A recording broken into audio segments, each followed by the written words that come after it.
திமுக இந்திய கம்யூனிஸ்ட் இடையே தொகுதி உடன்பாடு எட்டப்பட்டுள்ளது. சட்டமன்ற தேர்தலில் திமுக இந்திய கம்யூனிஸ்ட் இடையே தொகுதி உடன்பாடு ஏற்பட்டிருக்கிறது. தற்போது அது தொடர்பான பேச்சுவார்த்தை முடிந்து தொகுதி உடன்பாடு எட்டப்பட்டுள்ளது. முதலமைச்சர் மு.க.ஸ்டாலின் முன்னிலையில் ஒப்பந்தமும் கையெழுத்திடப்பட்டிருக்கிறது.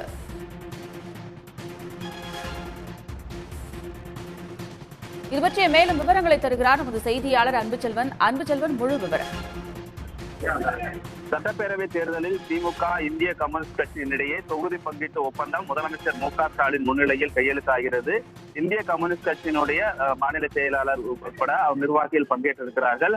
மாநில செயலாளர் வீரபாண்டியன், முன்னாள் செயலாளர் முத்தரசன், சுப்பராயன், பழனிசாமி ஆகியோர் பேச்சுவார்த்தை குழுவினர் தற்போது சற்று நேரத்திற்கு முன்பாக முதலமைச்சர் மு.க.ஸ்டாலின் முன்னிலையில் திமுக இந்திய கம்யூனிஸ்ட் கட்சியினுடைய ஒப்பந்தம் என்பது கையெழுத்தாகி இருக்கிறது. கடந்த முறை அவர்களுக்கு 6 தொகுதியில் ஒதுக்கப்பட்ட இடங்களில் 2 இடங்களில் இந்திய கம்யூனிஸ்ட் கட்சியினர் வெற்றி பெற்றனர். இந்த நிலையில் தான் 2026ஆம் ஆண்டு சட்டசபை தேர்தலில் திமுக கூட்டணியில் தொகுதி பங்கீடு ஒப்பந்தத்திற்கான குழு என்பது அமைக்கப்பட்டிருந்தது.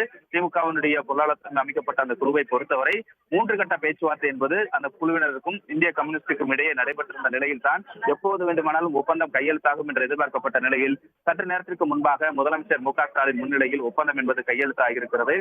இதற்கு முன்பாக ஒதுக்கப்பட்ட தொகுதியை விட அதிகமாக ஒதுக்கப்பட வேண்டும் என்ற கோரிக்கைகளை தான் இந்திய கம்யூனிஸ்ட் கட்சி முன்வைத்துக் கொண்டிருந்தது. இதன் காரணமாக 3 கட்ட பேச்சுவார்த்தை என்பது நடைபெற்ற நிலையில் தற்போது தொகுதி உடன்பாடு கையெழுத்தாகியிருக்கிறது. அதிகாரப்பூர்வமாக எத்தனை தொகுதிகள் ஒதுக்கப்பட்டிருக்கிறது என்பது குறித்து இன்னும் சற்று நேரத்தில் செய்தியாளர்களை சந்தித்து இந்திய கம்யூனிஸ்ட் கட்சியினுடைய மாநில செயலாளர் வீரபாண்டியன் தெரிவிக்க இருக்கிறார். அதிகபட்சமாக 5 இடங்கள் ஒதுக்குவதற்கான வாய்ப்பு இருப்பதாகவே கூறப்படுது.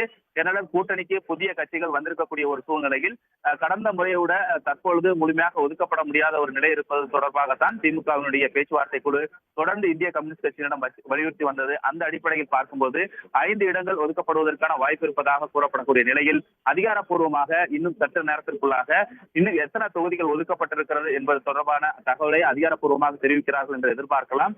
இதுவரைக்குமாக திமுக கூட்டணியினுடைய முதற்கட்ட பேச்சுவார்த்தையை பொறுத்தவரை விடுதலை சிறுத்தைகள் கட்சி, எஸ்டிபிஐ, கொங்கு இளைஞர் பேரவை, முக்குளத்தோர் புலிப்படை, மக்கள் விடுதலை கட்சி, சமத்துவ மக்கள் கழகம், மூவேந்தர் முன்னேற்ற கழகம், மக்கள் நீதி மையம் ஆகியவை முடித்திருக்கக்கூடிய நிலையில் 3ஆம் கட்ட பேச்சுவார்த்தை இந்திய கம்யூனிஸ்ட் கட்சி முடித்து தற்போது உடன்பாடு எட்டப்பட்டிருப்பதை பார்க்கிறோம்.